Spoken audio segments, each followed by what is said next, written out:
Well, good afternoon, everybody, whoever finds their way to this. We are in my machine shed at the moment over here. Well, really it's my dad's, but I've kind of taken over some of it. And this is our main voyage on YouTube. There seems to be quite a bit of interest in the tractors. I'm somewhat non-denominational myself when it comes to brands, colors, whatever. But Oliver seemed to be taking over slowly but surely here. And I just wanted to show you guys what we got in here so far. Everything's finally tucked away from Prairie Village. That was our first HPOCA summer get together. And that was awesome, especially for an Oliver guy. Wasn't sure what I was expecting, and maybe that's a blessing to not really have an expectation to begin with. But in the back of our shed here, first up, we got this 1800. This was the first Oliver my dad bought. He got it 2.5 years ago or so. Kind of got it started in Oliver. It's got a Cummins in it. It's getting rid of pretty much all of its oil there in the 2-speed. It's on the list. It needs to get the tins repainted. It was done with a brush. They keep the rust off at least. Got a flat tire. Got to get there. On some other videos, you probably saw a few of these tractors down there at Madison. At least we had this guy there. This is Dad's 1850. He got on an auction last year. That's got a 3-speed in it. It's a nice running rig. It's got all new tires on it, fuel tank fenders. That one he liked. He really needed an 1850 with a front assist. Over here, this is the second Oliver that my dad got. First one we undertook as a project. This is his 2150. It's got the extra heavy duty option of the rear end and the factory front wheel assist. And it is transmission code 665, so that's correct. We got that stuff from Floyd County. Awesome resource there if you're into Olivers. We had the engine out of this one. 2 winters ago. We put oil into the 3-speed, thought we could get it working right, and it just all poured right out the bottom. So we took the engine out, fixed a couple other things that were in there, took 3-speed out, and it was just a straight shaft through it. So somebody had deleted that in the past.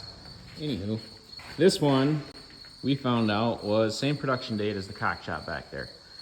So we'll wiggle around and get there quick. Oh, we made it.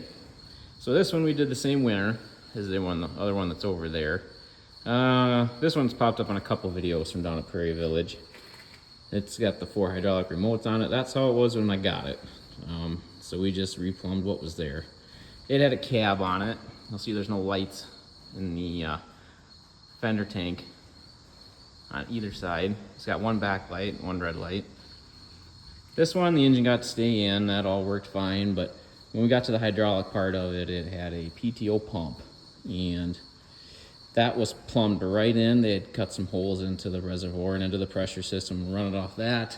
Everything in the drivetrain, including the pump, was gone. So we got that all back into shape, had to redo some shimming on the counter shaft and such. It was all over the place, making tons of noise. These two tractors, the Oliver one and the Cockshot one, we had painted the same spring by 2 different local body shops. Both those guys did a great job.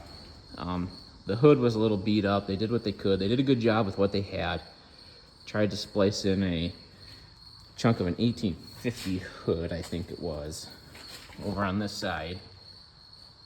But tractor doctor out there, Chad, finally rounded me up a good hood for it. I was able to get it nice and smoothed out and painted up and on here. So we're back to business on that. Next, we'll introduce you to the G850, Minneapolis Moline, but completely Oliver built.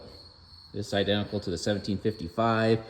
If I remember right, they were only made in 1971 and sold as Minneapolis. This one came painted. Didn't have to do a whole lot to it except for re-decal it. And a few leaks in the back we worked on, kind of got squared away. Got a rebuilt circulating pump for the hydraulics on it here. The last guy that worked on it, he had that belt pretty tight. That needs to be about as loose as it can be to function, so don't wear out the bushings in here. And what it did is it started drawing air in. It didn't leak, and it aerated all the oil and cavitate. And it got so bad that about every time we tried to steer the thing, it would lose all of its prime in the hydraulic pump. And before we wrecked a pump, decided to investigate it out and got it fixed. One we don't want to forget, this was down at Prairie Village, if you guys saw it. I've talked about it on the other guy's videos, the 2255 front wheel assist. That one, I believe it came from an auction in Indiana or Illinois, I don't remember, a couple of years ago. It's on the list to get redone here. We're just hoping to find some factory exhaust for it. I don't blame anybody for rigging up something easier to work on, but since we're in the restoration side of things here, it's time to look for the right one. Not much to do to it besides we did some interior work on it and fixed a bunch of leaks and got new hydraulic hoses in the back, and believe it or not, I even had the air conditioner working for part of the summer. So that's quite a project waiting on the list yet. In the other tractor, Dad's 1850 two-wheel drive he got. I believe this was the third one that he got. I say it's an 1850 because, well, that's what it says. And when I found it online, I said to myself, if it says an 1850 on it, it's got the right engine and stuff in it, that must be it. Come to find out, it's a 1750 serial number. We had a conversation about it at Prairie Village, didn't come up with anything concrete we could put our finger on to figure out how much of this is 1850 and how much is 1750. It could be split right in the middle and have an 1850 front, 1750 total rear end. It could be simply just the tag or the pedestal on it. We may never know, but that's okay. It's a sweet, sweet running tractor. Smooth, mellow, easy riding. On the Oliver list here is Dad's 1750. This has been a South Dakota tractor its whole life. It's the first one I tackled on trying to paint ourselves. We did it in the airplane hangar this winter. It turned out okay for a first one. I could walk you around and show you everything I'm not happy with on it. But at this point, I don't really think I'm gonna fix much of it. The parts I didn't like. It's not a bad thing to just leave it as your first one and remember how far you've come or the things that you learned along the way. Over in the other shop's 1950. That's the second one I painted this spring. We'll go look at it later. And of course, being non-denominational, we got Internationals. This is my first ever tractor I got when I was 15. It came painted, and we split it, did the whole transmission overhaul, and then the next winter overhauled the engine, and kind of really cut my teeth on mechanics with this guy. It's a 1943. And I went to tractor shows with my grandpa and his age with this thing, and now we just do it in memory of him. Here's a 350 diesel. This one we picked up not too far from here on an auction a few years ago. This one was painted also. The last guy had pretty well had it done, and he had good tires on it.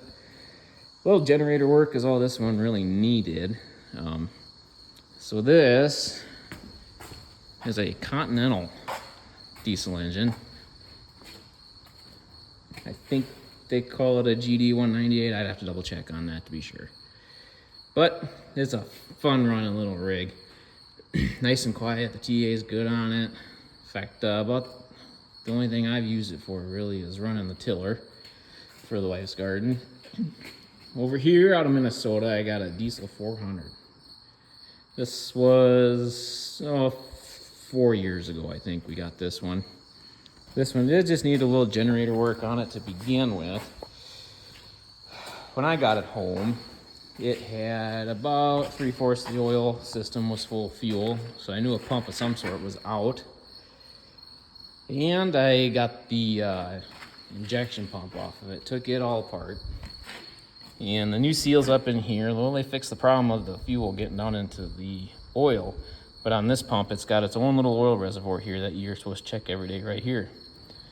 Now, the seal kit did not come with tappet O-rings.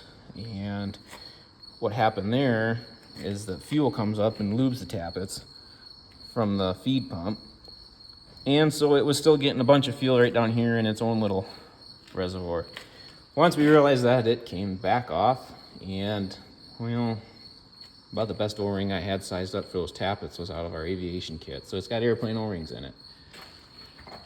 New regulator, but otherwise it works good. Everything works good on the gas side. Starts on gas. Once it warms up a little bit, starts running smooth. Throw the lever, give it some throttle, and away she goes on diesel. So that's what we got in this shed. Everything that's good and running and ready and put away for a while. They were all outside, but some weather looked like it was coming in, and tractor shows for the most part are done for the year. But if you got to Prairie Village, you got to see most all of these Olivers, except for the 1800 in the back, and the ones that were built by Oliver. Different colors. Now over there, you'll see there's an 1850 front wheel assist of the Cockshot version that we got to get working on here one of the times. It is also, on the list, like a lot of them. But anybody that's at Prairie Village, the last one you might have saw there and recognized, the 1950 front assist. This is the second one I painted, and it's still a little dirty from the trip home. But she made it in the shop, but she required work. Halfway backed up on the trailer, she decided to blow a steering hose, the pressure line going right up to the steering motor.